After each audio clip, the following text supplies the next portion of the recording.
صلی اللہ علیہ وسلم۔ السلام علیکم دوستو، آج ہم آپ کو بتائیں گے کہ چھوٹوں بچوں کے جھگڑے بڑوں کے جھگڑے کیسے بنتے ہیں۔ دوستو، آپ لوگوں نے اکثر دیکھا ہوگا کہ چھوٹے چھوٹے بچے گلی محلوں میں کھیل رہے ہوتے ہیں اور اچانک کھیلتے کھیلتے آپس میں کوئی انبن ہو جاتی ہے، جس کی وجہ سے وہ دونوں لڑنے لگتے ہیں اور اسی دوران دونوں بچوں کے گھر والے بھی آ جاتے ہیں اور چھوٹے چھوٹوں کی لڑائی بڑوں میں ہونے لگتی ہے۔ عام طور پر یہ ہوتا ہے کہ اس میں بڑوں کی غلطی یہ ہوتی ہے کہ وہ جلد بازی کر لیتے ہیں۔ غلطیاں چھوٹوں کی ہوتی ہیں، وہ بھی معمولی، لیکن بڑوں کی جلد بازی کی وجہ سے پھر وہ ایک ایشو بن جاتا ہے اور پھر وہ بڑوں کے جھگڑے بن جایا کرتے ہیں۔ چنانچہ اگر کوئی بچہ پڑوسی کے بچے کے ساتھ کھیل رہا ہے اور قصور بھی اپنے بچے کا ہے، لیکن اگر اس نے رونا شروع کر دیا تو اب اس بچے کی ماں پڑوسی کے بچے کو کوسنا شروع کر دے گی، اور جب اس بچے کی ماں یہ آواز سنے گی تو وہ بھی باہر آ کر ایک دوسرے سے لڑنا جھگڑنا شروع کر دیں گی۔ دیکھو، چھوٹوں کی بات تھی اور بڑوں کے جھگڑے بن گئے اور آپس میں نفرتیں پیدا ہو گئی، تو ایسی جلد بازی نہیں کرنی چاہیے۔ بچوں کی میموری اللہ تعالیٰ نے بہت ہی شارٹ رکھی ہوتی ہے کہ لڑائی کرنے کے چند منٹ بعد وہ پھر آپس میں کھیل رہے ہوتے ہیں۔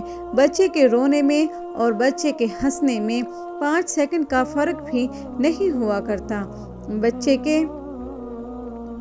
آنسو بہہ رہے ہوتے ہیں، ماں نے اٹھا کر گود میں لیا تو اس کے آنسو ختم، اس کا رونا بھی ختم۔ بچے کا رونا اور بڑوں کا رونا اور ہوتا ہے۔ اسی لیے بچوں کی رونے کی وجہ کو سمجھنے کی کوشش کریں کہ کس وجہ سے آپس میں لڑائی ہوئی ہے، اور یہ بھی ذہن میں رکھیں کہ بھائی ان بچوں کے رونے پر یا جھگڑنے پر ہم اس کو بڑوں کا جھگڑا نہیں بنا سکتے۔ اس لیے بچے تھوڑی دیر کے بعد اس کو بھول کر پھر ایک دوسرے کے ساتھ گھل مل جاتے ہیں اور ایک دوسرے کے ساتھ کھیلنے لگتے ہیں۔ ایک واقعہ آپ کو بتاتے ہیں کہ 2 بچے تھوڑی سی بات پر آپس میں جھگڑ پڑے۔ ایک بچے کی ماں نے دوسرے بچوں کو ایک تھپڑ لگا دیا اور دوسرے بچے کی ماں نے بھی آ کر اس سے جھگڑا کرنا شروع کر دیا۔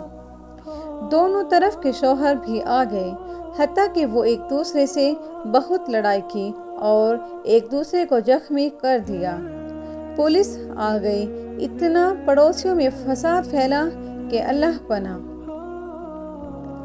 جب اگلے دن ان بچوں کے ماں باپ صبح اٹھے تو کیا دیکھا کہ گلی میں دونوں بچے پھر کھیل رہے تھے۔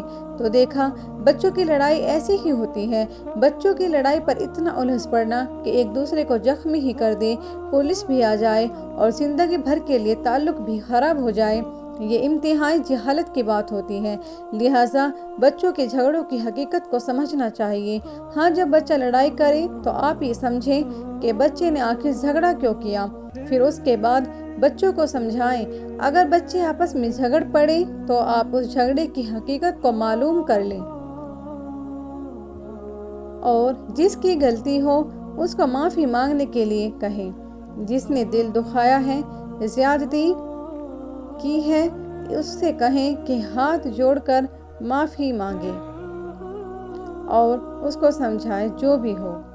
صلح کے اندر اللہ نے خیر رکھی ہے، اور بچے کو سمجھائیں کہ جو دنیا میں دوسروں کی غلطی کو جلدی معاف کر دے گا تو رب تعالیٰ قیامت کے دن اس کی غلطیوں کو بھی جلدی معاف کر دے گا۔